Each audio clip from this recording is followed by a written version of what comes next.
လာဒရာပေါ်ဖြစ်တဲ့နေတဲ့ YBS ကကျမ်းပေါက်တူကြက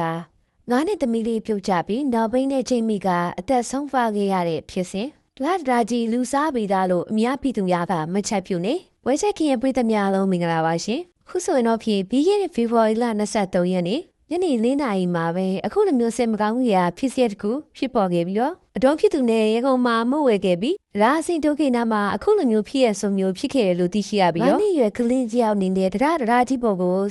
မောင်းနေလာခဲ့တဲ့ YBS ငင်ပေါ်ကိုစီးနေလိုက်ပါခဲ့တာဖြစ်ပြီးတော့တရားစင်slow down ပေါ်အဖြတ်မှာကားကခုံပြီးကျန်းပေါက်ကြွကြကအခုလိုဖြစ်ရဆိုမျိုးကိုဖြစ်ခဲ့တာဖြစ်ပြီးတော့ပြုတ်ကြကားစားမှာပဲနောက်ဝိန်းနဲ့ကြိတ်ခံခဲ့ရတာဖြစ်တဲ့အတွက်ကြောင့်မို့လို့အခုလိုမျိုးဆုံးပါကွယ်လို့နေရတယ်လို့သိရှိရခြင်းဖြစ်ပြီးထိုဖြစ်စဉ်နဲ့ပတ်သက်လို့ YBS ကားရဲ့ကြက်ခိုင်မှုအပေါ်ကိုပြည်သူတွေကမေးခွန်းထုတ်နေကြတယ်လို့ဒလတော်ကြီးကလူစားနေပြီလားလို့ပြောစမှတ်ပြုနေကြတာတွေလည်းဖြစ်ပေါ်နေပါတယ်ဒီလူတွေရဲ့ပို့ဆောင်သွားလာမှုမှာဒီလိုမျိုးကားစုပ်တင်တဲ့လုံခြုံစိတ်ချမှုမရှိရင်ဘယ်လိုလုပ်ကြမလဲတာဝန်ရှိသူတွေကတာဝန်ခံပေးပါလို့ဒလပြည်သူတယောက်ကပြောဆိုထားတဲ့ဖိုင်ရသိရှိရပါတယ်ဒီဖြစ်စဉ်မှာနစ်နာသူ9နှစ်အရွယ်ကလေးကဝါဖြစ်ရဲ့အတွက်ဒလပိုင်းမှနေပြီးတော့ရန်ကုန်ဘတ်တို့မုံလာဝင်ရင်ဒီဖြစ်စဉ်ကိုဖြစ်ခဲ့တာလို့သိရှိရပါတယ်9နှစ်ရဲ့ကလေးကဝါဖြစ်ရဲ့အတော်ဖြစ်သူနဲ့ရန်ကုန်ဘတ်တို့မုံဝယ်ပြီးအကျံဒလရောက်ခံနီးမှာဒီနေတို့ဖြစ်ရဲ့ဆိုမျိုးကိုဖြစ်ခဲ့တယ်လို့လည်းသိရှိရပါတယ်တွေ့ရှိသူတယောက်ကအဲ့ဘက်ကိုတွားရင်းနဲ့တွေ့ရှိခဲ့ရတာကလေးက9နှစ်ပဲရှိသေးတယ်ဒါကြောင့်မို့လို့ထုံးတန်းစင်နေရ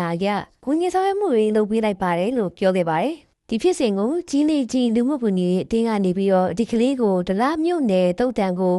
ပို့ဆောင်ပေးခဲ့တယ်လို့လည်းသိရှိရပါတယ်ခုဆိုရင်တော့ဒလတရားကြီးပေါ်မှာ9နှစ်ရွယ်အခလေးလေးဒီလိုမျိုးအသက်ဆုံးရှုံးမှုဖြစ်ခဲ့တာကိုလူမှုကွန်ရက်ပေါ်မှာပြောဆိုမှုတွေများနေပြီးတော့